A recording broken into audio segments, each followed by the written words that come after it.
안녕하세요, 성도 여러분. 반갑습니다. 우리 좌우 옆 사람과 함께 이렇게 인사했으면 좋겠습니다. 당신을 보니 내 영혼이 웃습니다. 우리 옆 사람하고 인사해 보세요. 당신을 보니 내 영혼이 웃습니다. 예, 정말 그런 것 같습니다. 여러분들을 생각할 때마다 제 마음은 저도 모르게 웃음을 짓게 됩니다. 여러분들 빨리 보고 싶네요. 저는 요즘에 대구에 있는 처갓집에 와서 거하고 있습니다.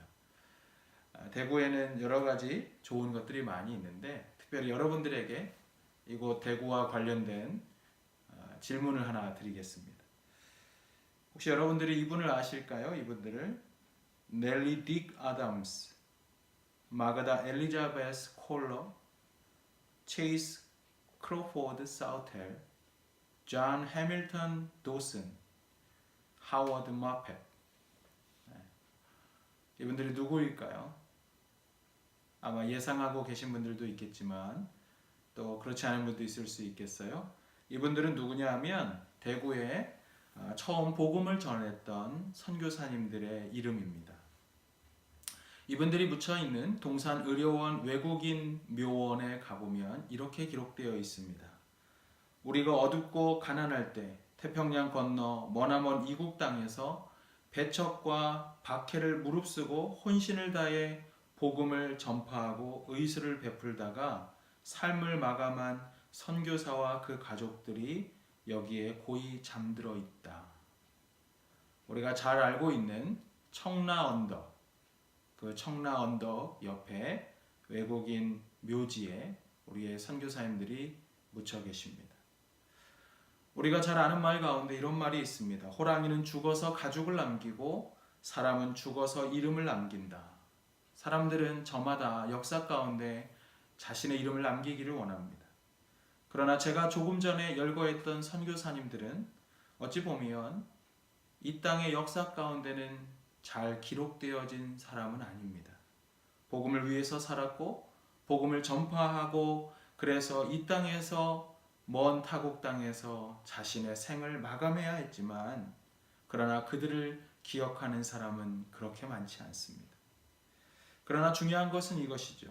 이 땅의 역사에서 기억되지 않는 사람이라고 할지라도 하나님 나라, 우리 주님의 가슴 속에서는 영원히 기억될 사람이었다는 사실입니다.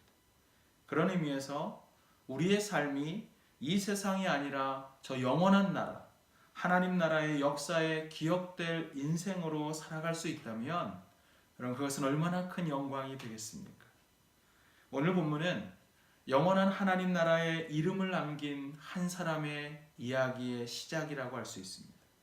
그는 하나님 앞에 믿음으로 반응했고 그리고 그 믿음을 주제로 성경은 그의 이야기를 계속해서 써내려갑니다. 이 이야기의 주인공 누군지 아시죠? 오늘 본문 함께 읽었으니까 바로 아브라함입니다. 아브라함의 이야기는 오늘 본문으로부터 시작돼서 구약을 지나 그리고 신약에 이르기까지 계속해서 성경 전체에 흘러갑니다. 그런데 성경은 아브라함의 이야기를 기록하면서 그가 태어날 때부터 기록하고 있지 않습니다. 오히려 그가 75세가 되었던 그때부터 성경은 아브라함의 이야기를 기록합니다. 75세 이전의 기록은 남아있지 않습니다. 왜 그럴까요? 왜 성경은 아브라함의 75세 이후의 기록에 집중하고 있을까요? 그 이유는 이때부터 아브라함이 참으로 아브라함다운 삶을 살았기 때문입니다. 하나님과 함께하는 참된 믿음의 삶을 이때부터 그가 살았기에 그의 인생은 75세에 다시 쓰여진 인생이라고 말할 수 있습니다. 그런 의미에서 오늘 본문은 아브라함의 다시 쓰는 인생의 출발점입니다. 이전에 하나님께 기억되지 않았던 그런 삶의 방식을 떠나서 이제부터는 하나님의 나라에 기록되는 인생, 그리고 믿음을 가지고 있는 우리와 같은 믿음의 후배들이 계속해서 그 믿음의 모범을 따라가는 인생으로 그가 쓰임받고 있었다는 사실입니다. 사랑하는 성도 여러분, 우리도 하나님 나라에 기억될 만한 인생을 살아갈 수 있다면 얼마나 큰 기쁨일까요? 저는 오늘 우리가 함께 예배하는 우리 성도님들이 하나님의 나라에 기억되는 삶을 살아갔으면 좋겠습니다. 그렇다면 우리가 어떻게 하나님께서 기억할 만한 삶을, 인생을 살아갈 수 있을까요? 하나님께 기억되고 그리고 우리의 후손들에게 모범이 되는 인생 어떻게 살아갈까요? 다시 쓰는 인생, 그것은 어떻게 가능하겠습니까? 첫 번째로 하나님의 음성을 들어야 합니다. 다시 쓰는 인생은 하나님의 음성을 듣는 것에서부터 시작된다고 할 수가 있겠습니다. 여호수아는 아브라함이 하나님의 부르심을 받기 전의 모습을 여호수아서에 이렇게 기록하고 있습니다. 여호수아 24장 4절 말씀에 여호수아가 모든 백성에게 이르되 이스라엘 하나님 여호와의 말씀에 옛적에 너희 조상들 곧 아브라함의 아비 나홀의 아비 데라가 강 저편에 거하여 다른 신들을 섬겼으니.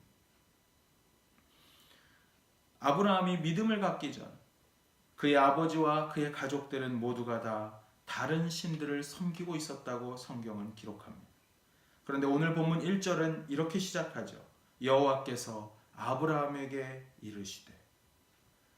사도행전 7장 2절부터 3절에 보면 성경은 이렇게 기록합니다. 우리 조상 아브라함이 메소포타미아에 있을 때 영광의 하나님이 그에게 보여. 아브라함이 메소포타미아 그곳에 있었을 때 영광의 하나님이 그에게 보였습니다. 아브라함이 하나님을 모르던 시절에 하나님이 먼저 찾아오셨고 그리고 그에게 말씀하셨다고 오늘 성경은 우리에게 이야기해 줍니다. 여러분, 이 부분이 중요합니다. 아브라함의 새로운 인생은 하나님의 음성을 들음으로 시작되었다는 사실입니다. 자신의 계획이나 자신의 욕망이나 그리고 자기 스스로 무언가 깨달음이 있어서 시작된 인생이 아니었습니다. 아브라함이 그간의 삶에 대한 회의를 느끼고 자기 성찰을 통해서 내가 다시 한번 살아보자, 그 마음으로 시작한 인생이 아니었다는 사실입니다. 아브라함이 75세에 다시 쓰는 인생은 하나님께서 철저하게 시작하셨습니다. 하나님의 계획이었습니다. 하나님께서 그를 그래서 부르신 것입니다. 중요한 것은 그가 그렇게 살고 있었던 우상들의 틈바구니에 살고 있었고 그는 여전히 세상적인 삶의 방식을 고수하고 있었지만 하나님께서 그를 찾아오셨고 그에게 말씀하셨다는 사실입니다. 그리고 중요한 것은 이것입니다. 그가 말씀을 듣는 순간 그 음성에 즉각적으로 반응했습니다. 여러분, 이것이 그가 믿음의 조상이 될 수 있었던 이유입니다. 아브라함이 갈대아 우르에 있을 때 그 역시 우리들처럼 어쩌면 완전하지 않았고 우리들처럼 뭔가 부족했고 우리들처럼 의로운 삶은 아니었지만 그러나 아브라함이 믿음의 조상으로 불린 이유는 하나님의 음성이 들렸을 때 그 음성 앞에 민감하게 그는 반응할 수 있는 즉각적인 믿음을 가지고 있었다는 사실입니다. 사랑하는 성도 여러분, 우리가 정말 들어야 할 말씀을 들을 수 있는 귀가 있다면 얼마나 좋을까요?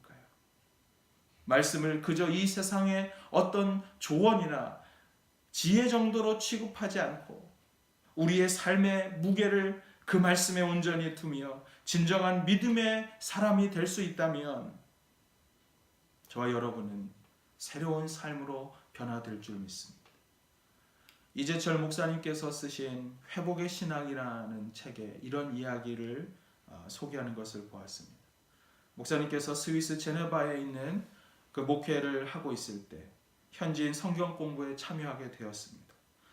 그때 사람들은 예수님께서 말씀으로 마귀의 시험을 쫓고 있었던 그 마태복음의 그 말씀을 읽고는 소감을 함께 나누기 시작했습니다.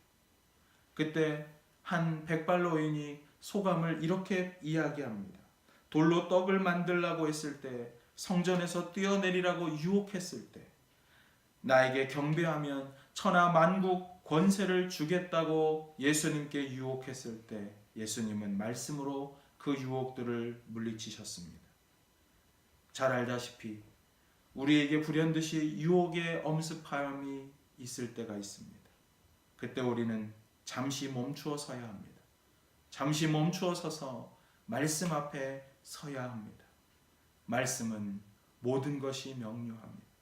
명료하지 않은 것은 우리들 자신입니다. 말씀 안에는 길이 있고 말씀 안에는 빛이 있습니다. 그렇습니다, 여러분. 우리에게 유혹이 올 때 우리는 잠시 멈추어 서서 하나님의 말씀 앞에 설 수가 있어야 합니다. 하나님의 말씀은 명료합니다. 분명하지 않은 것은 우리 자신이에요. 우리 자신은 불분명하고 우리 자신은 신뢰할 수 없습니다. 왜 내가 살아가는 이 세상이 이렇게 어려운가? 왜 이 세상이 때로는 혼란스럽게 느껴지는가? 우리들이 명료하지 않기 때문에 이 세상은 흔들려요. 우리 자신이 그런데 이 흔들리는 세상의 기준을 삼고 그리고 나도 변하는데 나를 신뢰하면서 살려고 하는 내 욕심,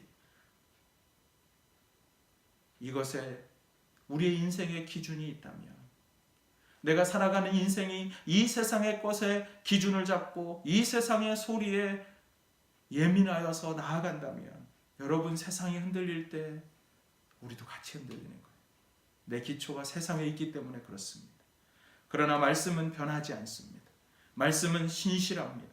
우리가 잘 아는 것처럼 모든 육체는 풀과 같고 그 모든 영광은 풀의 꽃과 같으니 풀은 마르고 꽃은 시드나, 그 다음 뭐라 그럽니까? 오직 주의 말씀은 세세토록 있도다. 1.1획도 바뀌지 않는 그 말씀은 영원토록 변하지 않습니다. 그러므로 우리는 그 말씀에 귀 기울여 우리의 삶을 계획해야 합니다. 마틴 루터는 종교개혁 당시에 수없이 많은 적들을 만났습니다. 그 적들과 싸우던 날 의회에 그가 해명을 하라고 부름을 받았습니다. 그리고 아주 중요한 변론을 마친 다음 그는 마지막 그 이유를 이렇게 이야기합니다. 마틴 루터의 말입니다. 내 양심은 말씀의 포로입니다. 내 양심은 말씀의 포로입니다. 사랑하는 여러분, 우리가 인생의 중요한 순간 주님의 말씀 앞에 서십시오. 우리 주님의 말씀으로 우리의 내면을 채워보십시오. 그리하여 우리의 양심이 말씀에만 끌려다니는 말씀의 포로가 되게 하십시오. 도대체 말씀으로 우리를 채우지 아니하고 어떻게 이 세상에서 우리가 승리할 수가 있겠습니까? 그러므로 다시 여러분 성경을 읽으셔야 합니다. 다시 말씀 묵상을 시작하셔야 합니다. 그동안 말씀을 읽는 것을 놓았다면, 그리고 목장교회에 나와서 교제하는 것을 하지 않고 있었다면, 이제 다시 함께 나와 말씀 앞에 서고 말씀을 가지고 함께 나눔을 시작하십시오. 이 세상의 어떤 소리보다, 심지어 내 내면의 자아보다 더 먼저 들어야 될 소리가 있다면 그것은 하나님의 음성입니다. 이 결단이 중요해요.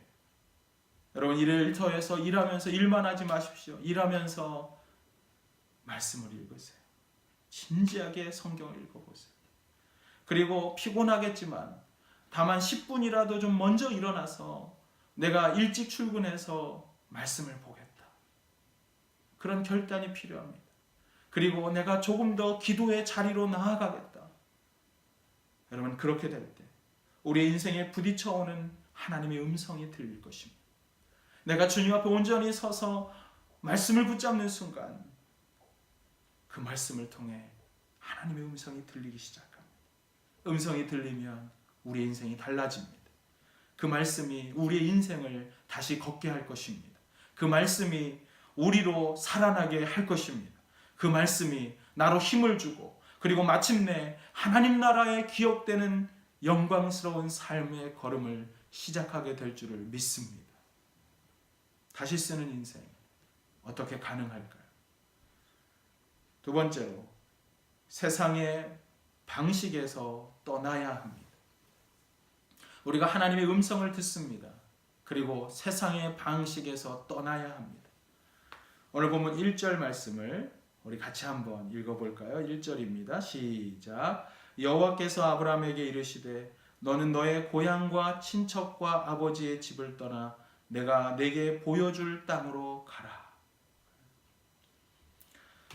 고고학자 찰스 레너드 울리라고 하는 사람이 우리가 잘 아는 아브라함의 옛 고향, 옛 자신이 살고 있었던 갈대아 우르를 발견한 사람입니다.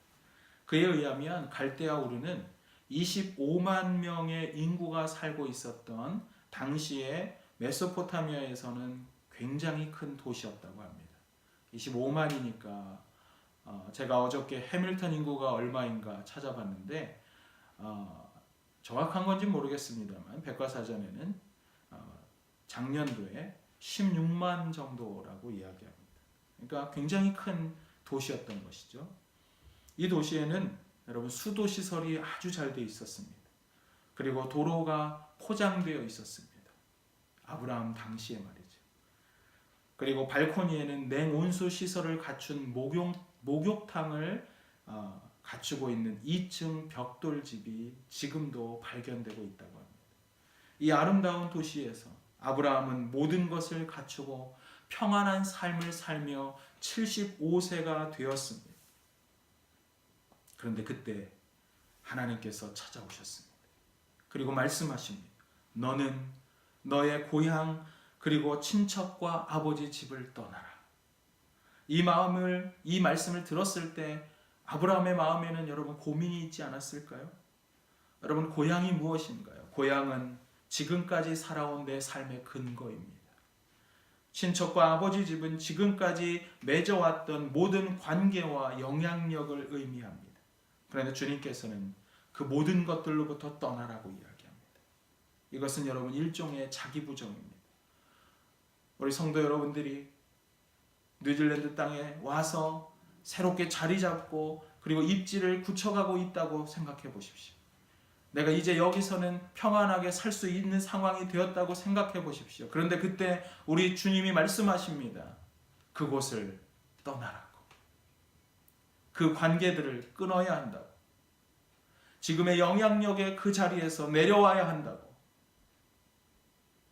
지금까지 자신을 지탱해 왔던 삶의 자리를 버리라고 주님이 말씀하고 있다면 여러분 이것은 얼마나 아브라함에게는 고민이 되지 않을 수 없었을 것입니다. 당시 갈대아 우르는 상업이 매우 발달한 도시였습니다. 이집트와 그리고 인도로부터 많은 물건들이 거래되고 있었던 곳이 바로 이 메소포타미아의 갈대아라고 하는 갈대아 우르라고 하는 곳입니다. 그래서 물질이 모여드는 곳, 그리고 동시에 여러 민족의 사람들이 모여드는 곳. 당연히 여러분 어떻겠어요? 여러 민족의 사람들은 자신들의 종교를 가지고 왔습니다. 그래서 갈대아 우르에는 다양한 신들이 많았습니다. 그리고 섬기고 있는 제단이 많습니다. 지금도 갈대아 우르 지역에는 지구라트라고 하는 일종의 신을 섬기는 제단이 몇 개씩 발견되곤 합니다. 그 중에 굉장히 높은 것은 48m 높이입니다. 우리로 하면 한 8층 높이의 8층 건물 높이의 그런 제단을 쌓았습니다. 갈대아 우르의 사람들은 달의 신이라고 하는 난나를 중심으로 태양신 그리고 농경의 신들을 섬겼습니다. 이렇게 여러분 다신 문화로 다문화로 그러나 다신의 문화로 살아가고 있었던 갈대아 우르가 과연 아브라함에게 축복이었을까? 지금까지 누리고 있었던 그 모든 삶의 터전이 과연 아브라함에게 유익한 것이었을까? 어쩌면 하나님 보시기에 그곳은 아브라함이 있어야 할 땅이 아니었던 것입니다. 겉으로는 풍요로워 보였고 그리고 겉으로 그 아브라함은 많은 것을 차지하고 있었지만 그러나 하나님 보시기에 그것은 세속의 어둠과 잡신들로 혼탁하여 깊은 병에 신음하고 있었던 곳입니다. 어쩌면 아브라함 자신도 영적으로 병들어 있었을지 몰라요. 그래서 우리 주님 그에게 나타나 말씀하십니다. 너는 본토 친척 아비집을 떠나라. 네가 보기에는 풍요로워 보였고 너는 많은 것을 가졌다고 생각했지만 정작 너는 가난해. 너는 건강해 보이지만 사실 너는 신음하고 있어. 그러니 이제 그곳을 떠나야 한다고. 사랑하는 여러분, 이것이 우리를 향한 하나님의 사랑의 음성이 아니겠습니까? 오늘 본문의 기록되고 있는 12장의 앞장인 11장입니다. 11장 30절에 보면 이러한 기록이 나와요. 사레는, 아브라함의 와이프 사레는 임신하지 못함으로 자식이 없었다. 성서학자들은 이것을 이렇게 이야기합니다. 아브라함이 인간의 방식으로 살아가는 것에는 소망이 없었다. 그때 당시에는 자녀가 없는 것이 많은 것을 보장하지 못하는 시대입니다. 더 이상 인간적인 방법으로 그는 살아갈 희망이 없었다고 이야기해 줍니다. 그래서 하나님께서 그에게 찾아온 것입니다. 하나님께서 그에게 직접 찾아오셔서 이제는 그 삶이 아니라 세상의 방식으로는 풍요로워 보이지만 그러나 영적으로 빈곤하고 메말라 있는 너를 내가 이제는 끌어내겠다고, 사랑하는 아브라함아, 이제 너의 삶의 방식을 바꾸라. 세상으로 치부하고 있는 그것이 아니라 새로운 방식의 삶, 영적인 삶으로 살아야 한다고 이야기하는 것입니다. 그때까지 아브라함은 어쩌면 자신의 목마름을 몰랐을지 모르겠습니다. 주님께서 말씀하시기 전까지 내 안에 있는 목마름의 정체를 그는 몰랐어요. 사랑하는 여러분, 여기 자신의 영적 필요를 모른 채 메말라가고 있는 자신조차 깨닫지 못하면서 이 세상에 만족하고 있는 갈대아 우르의 아브라함을 보십시오. 그의 인생의 걸음이 저와 여러분의 걸음과 과연 다를까요? 혹시 갈대아 우르의 아브라함의 얼굴이 저와 여러분의 자아상은 아니겠습니까? 오늘 내가 가지고 있는 불만족, 오늘 내가 이 땅을 살아가면서 불안함, 설명할 수도 없고 아무도 규정해 주지도 않고 있는 내 안에 어떤 갈급함, 남은 지적하지 못하지만 내가 느끼고 있는 어떤 결핍, 어쩌면 그것은 내 속에서 목말라 하고 있는, 그리고 가난해졌고 빈곤해져 있는 내 영혼의 울부짖음이 아니겠습니까? 내가 모든 것을 가지고 있다고 말했지만 그러나 아무것도 채워지지 않는 내 삶은 누가 채울 수 있겠습니까?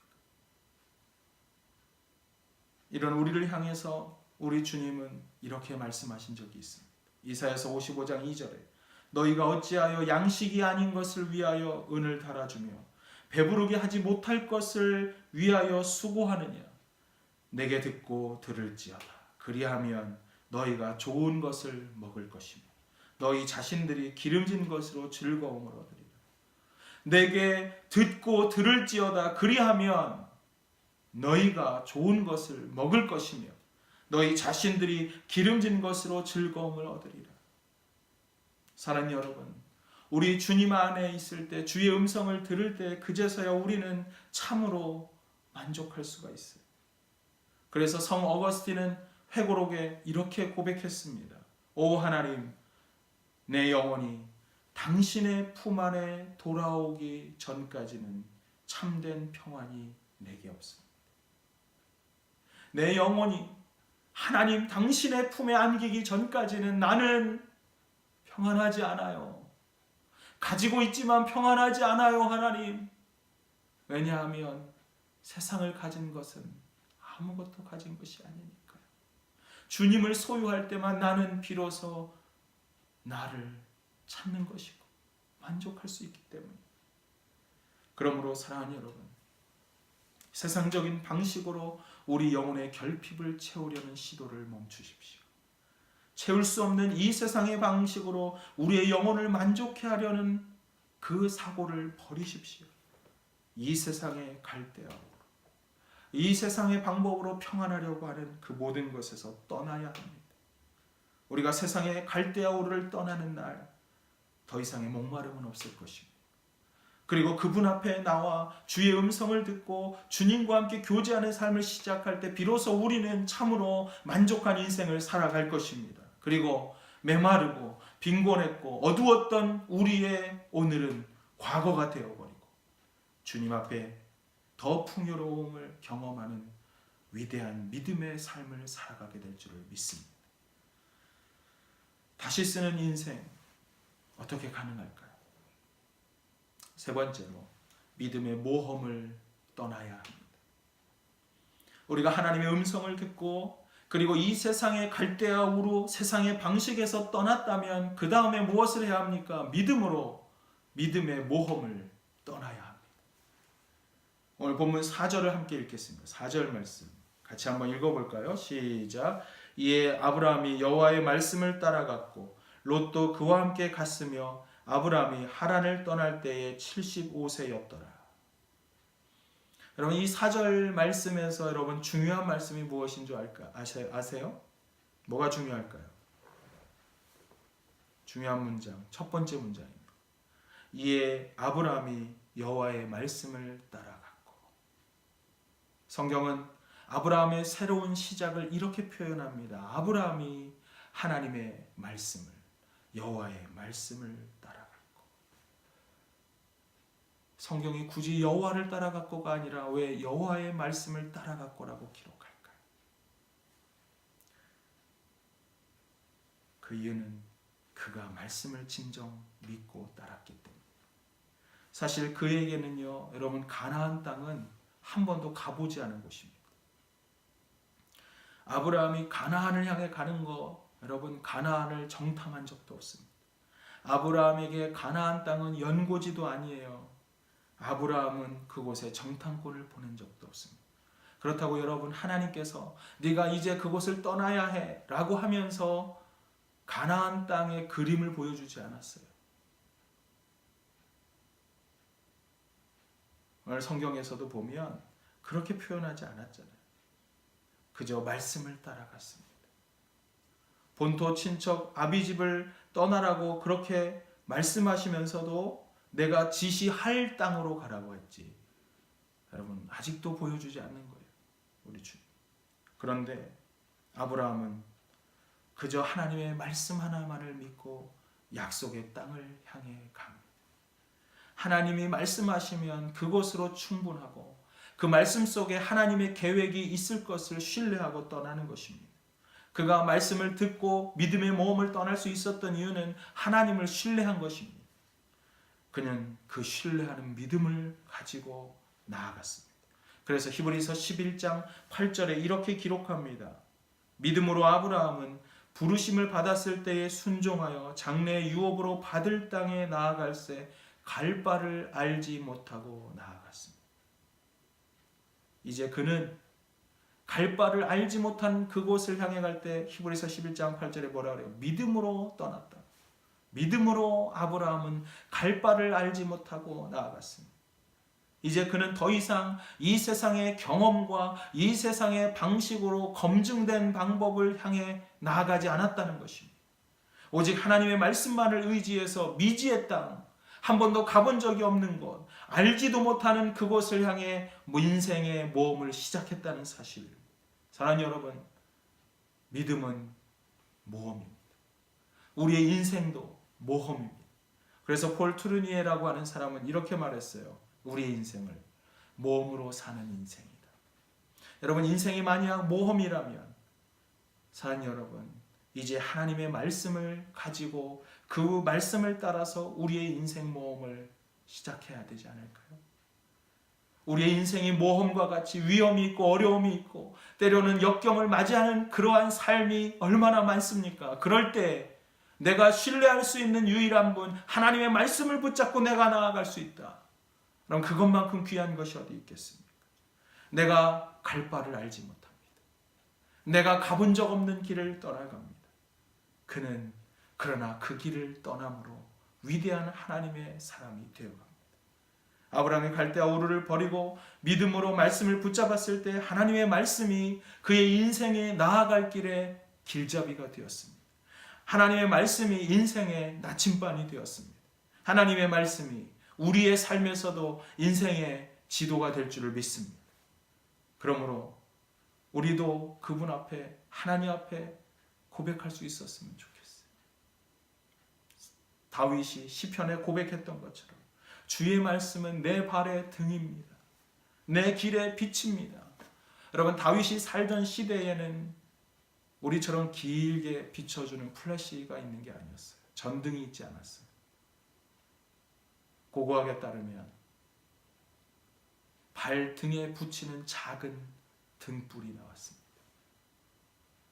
발등 위에 묶어서 붙이고 그리고 거기에 불을 놓아서 등불을 켜고 한 발 한 발자국씩만 나아갔던 그 걸음. 멀리 내 갈 길이 보이는 것은 아니지만 우리 주님의 말씀은 오늘 내 한 발을 내딜 수 있는 길의 등불이 된다는 사실입니다. 우리가 우리의 미래를 알 수 있을까요? 내 앞날을 알 수 있을까요? 우리는 알지 못합니다. 그러나 하나님을 신뢰하면 다 보이는 길은 아니라 할지라도 그 일부를 주님이 계속해서 인도해 가십니다. 한 발자국 한 발자국 믿음으로 나아가는 그 걸음 위에 하나님이 역사하십니다. 그리고 우리를 하나님이 기억할 인생으로 이끌어 가십니다. 이제 주의 음성을 들으십시오. 주의 말씀을 따르십시오. 그렇게 될 때 우리의 보이는 그 길이 어두워 보이고 믿음으로 사는 것이 때로는 두렵게 느껴질지 모르지만 하나님을 신뢰하며 믿음으로 모험을 시작하게 될 때 우리의 인생 걸음 변하지 않는 그 하나님이 신실하게 인도하실 줄을 믿습니다. 그리고 우리는 반드시 승리하게 될 것입니다. 그 말씀이 이 세상을 이길 힘을 주실 것입니다. 그래서 우리는 여전히 넘어질지 모르지만 그 말씀이 나를 붙잡습니다. 내가 처음 말씀을 읽고 있을 때는 내가 말씀을 붙잡는 것 같아요. 내가 하나님의 말씀을 묵상하고 큐티할 때는 그 말씀이 그저 내가 붙잡고 있는 말씀처럼 보입니다. 그러나 여러분 위기를 만나보십시오. 어려움을 만나보십시오. 그때 그 말씀이 나를 붙잡습니다. 그 말씀이 내가 갈 길을 보여주십니다. 그렇게 될 때 우리는 이 세상이 아닌 하나님의 나라에 인정받고 하나님께서 기억하는 믿음의 삶을 살아가게 되는 줄 믿습니다. 하나님께 기억되는 인생, 믿음의 모험, 다시 시작하는 저와 여러분이 되기를 주님의 이름으로 축원합니다. 우리 함께 기도하겠습니다. 사랑하는 주님, 우리가 주의 음성을 듣는 삶을 살게 하여 주옵소서. 이 세상에 소망이 없습니다. 오직 하나님께만 소망이 있기에 하나님의 음성을 듣는 삶을 살게 하시고 그 음성을 따라 오늘 믿음의 걸음을 온전히 걸을 때 세상이 기억하는 것이 아니라 하나님이 기억하는 아름다운 인생, 우리의 인생 되게 하여 주옵소서. 우리 주 예수 그리스도의 이름으로 기도하옵나이다. 아멘.